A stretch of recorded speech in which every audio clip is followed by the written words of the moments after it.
All right, I'm going to get things kicked off here. My name is Chuck Charles. I'll be your host for the night. We've got, well, hello. We've got a full lineup full of funny comedians from all over Northeast Wisconsin, Milwaukee. So we drove here, beautiful venue here, 906 venue. I'll get to that in a little bit here. I got a story to tell. So, I'm a man who enjoys himself some karaoke. Any karaoke fans here? Well, we're not doing it right now, I'm just saying. I wanted to have some support is what I'm saying. I did one of those things where, you mean one thing, but you say another, and it just comes out completely different. I walked up to the lady that was running the karaoke, and I just confidently went up to her and I went, "I'm here to lay some pipe." What I meant was vocal pipe though. She did not take it that way. And she just leaned back and, field goal kicked me right in the balls. I could tell that she was a Packer fan though, because it was off to the right a little bit.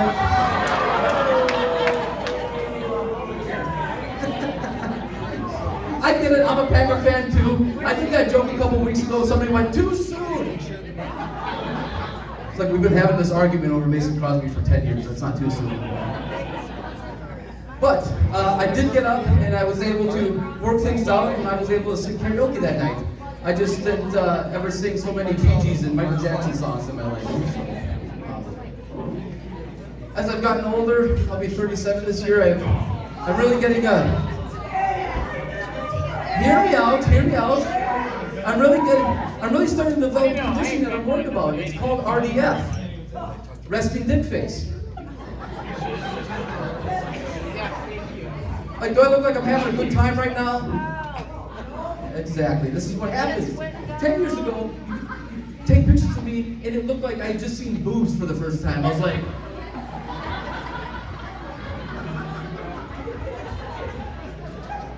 nowadays, I'm out having a great time, and my pictures are starting to turn into something that a police department's Facebook page would post. "We're looking for this individual, 5'6", 220 pounds. Looks like he's never having a good time."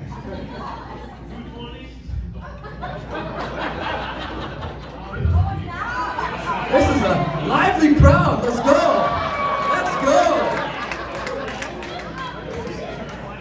The point behind that is like, I'm getting concerned that I'm starting to look like I take carnival games too seriously. Like, I want that PS5, damn it. And also, if I ever do get married, I'm just worried that the wedding photos will turn out like I lost a bet.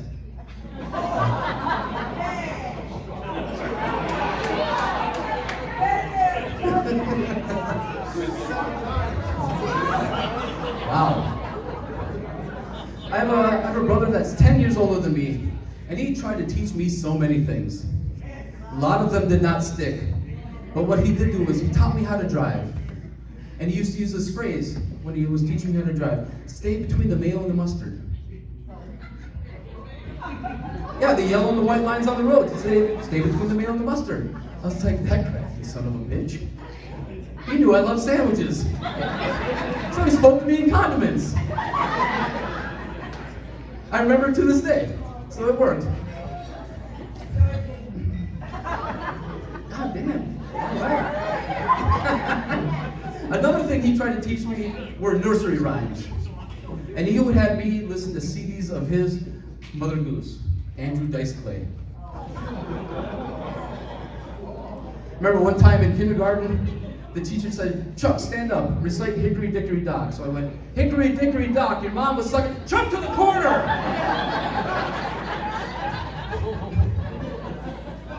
Another young child recited it correctly. I was standing there like, I don't think that's how it goes at all. Went home to my brother, I went, "You got me in trouble because of the nursery rhymes you had me listen to." And he goes, "Your teachers are the dipshits." He's not allowed to watch my daughter anymore, so. I am a father to a beautiful 3-year-old girl, and one thing I never enjoyed when I was going through the single life of dating and all that was when women would go, "Hey, Daddy, hi, Daddy," like you. I didn't like it then, and I sure shit don't like it now that I am a dad, In fact, I don't even like moaning. I don't like moaning to the point where I avoid getting my hair cut sometimes because I'm afraid I'm going to let out the biggest moan of my life during the shampoo. And then what? I have to find somewhere else to go. Starting to run out of places is what I'm saying. I also don't like it in the bedroom, you know, if it's getting a little hot and heavy and the girl starts moaning, I just gently cover her mouth with my hand and go, shut the fuck up. It really sets the mood. Yeah, I know, I'm not nice, I'm sorry. Listen, I'm trying to concentrate here, all right? No, so many things have changed in me though since I became a father. Like song lyrics started hitting differently. I've started crying at things I've never cried at before. Like I was watching a video with this beautiful young lady in it, and she was just getting absolutely railed. And I was like, oh my God, that's somebody's daughter. All she wanted was a sausage pizza. She just went through this with the plumber. Has she no father to help her with the bills? I also miss the days when, you know, she's getting a little bit more expressive, and I miss the days when she couldn't talk as much. She'd just be getting after a little baby bouncer, watching nursery rhymes on Netflix, and I would pick her up because she's so precious. And I just look deep into her eyes, and she would look deep into mine, and she would sneeze and fart at the same time.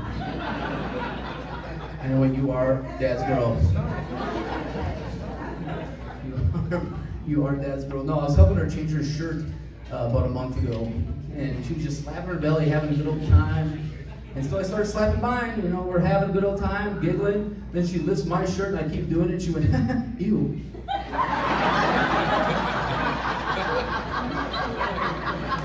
My ego is too fragile for the honesty of children. That's what I'm getting at. A couple of summers ago, I brought her up to God's country here in the UP. Houghton, that's where I'm from. Yeah. So, what's happening right now? I'm trying to tell a loving story of the time that I brought my daughter to Houghton, and everyone's like, dick.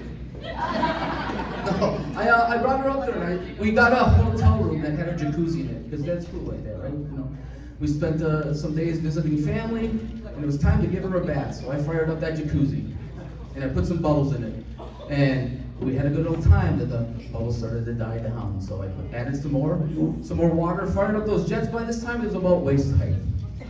We're having a good time. She did one of these. We know what happens when children do this in water, right? Shit's going down. Literally. So I jumped up and I went, no! I'm wiping the bubbles away because I love my daughter, I really do, but I don't need the type of relationship where her floater touches me. It's not a thing. I'm a man who is not a fan of public bathrooms. But there's not any bigger offender in my life than the trough.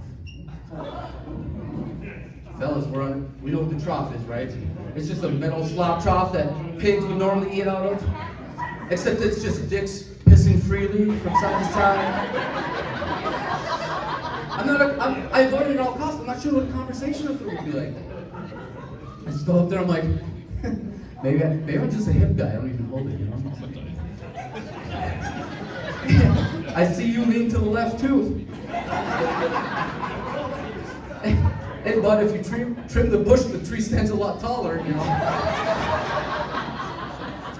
And ladies, maybe you are familiar with this. I've certainly been at bars plenty of times after midnight when all of a sudden the men's bathroom turns into a unisex bathroom. But if I try to use the women's bathroom, I get kicked out because I'm a pervert.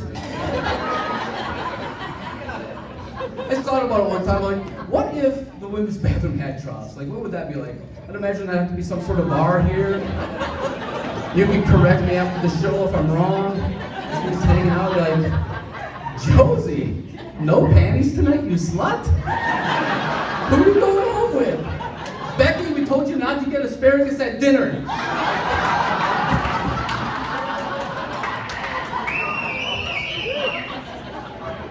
As you can see, I like to wear flashy shoes as well. So I thought about buying just a plain white pair of shoes that I would bring with me out. Call them shitter shoes. Because the last thing I need is to blow up stall number 2 somewhere and come out, and somebody follows me and they see my shoes and they're like, that was you.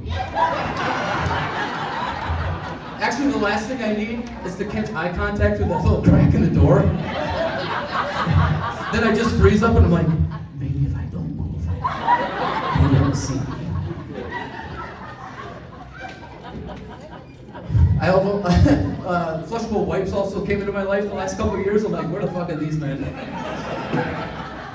I use a brand called Dude Wipes. I've also thought about bringing those out because when I blow up stall number 2, and I know I will, I want to leave stall number 2 feeling clean and confident, knowing that whatever is in stall number 2 stays in stall number 2. Hashtag Dude Wipes. Hashtag unpaid testimonial.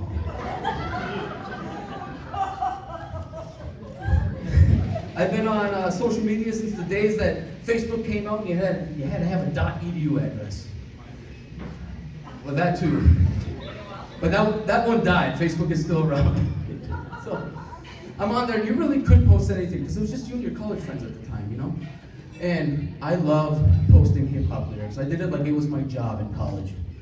And I posted lyrics from a great wordsmith of our time, Earl Stevens. Some of you may know him better as E40. And these lyrics went, stay with me. These lyrics went, ooh, you look like you got that good gushy gushy. Fuck around with me, I'll make the brakes off that pussy. And it went, that's how today's gonna go. Post. I went back, I checked my Facebook later that day, I had a like on it. I said, of course I do, that's fucking fire. It was from my grandma. I forgot Facebook went public that year. And at first I was like, oh, Grandma, you don't need to see things like that, I'm sorry. And then I thought a little bit further about it, like, well, does Grandma even know what the good gushy gushy is? Did Grandma have the good gushy gushy? That would explain the plastic on the furniture.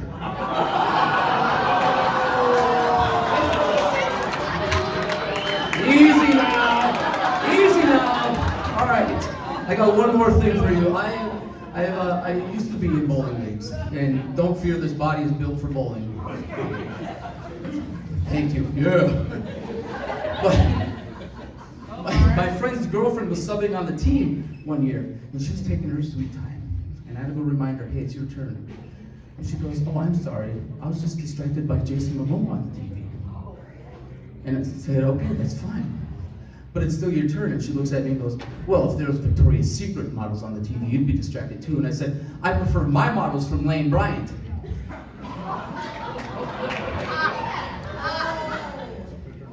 She claps back one more time and goes, well, you know, Victoria's Secret models come in plus size too. I said, not plus enough now, go, bitch!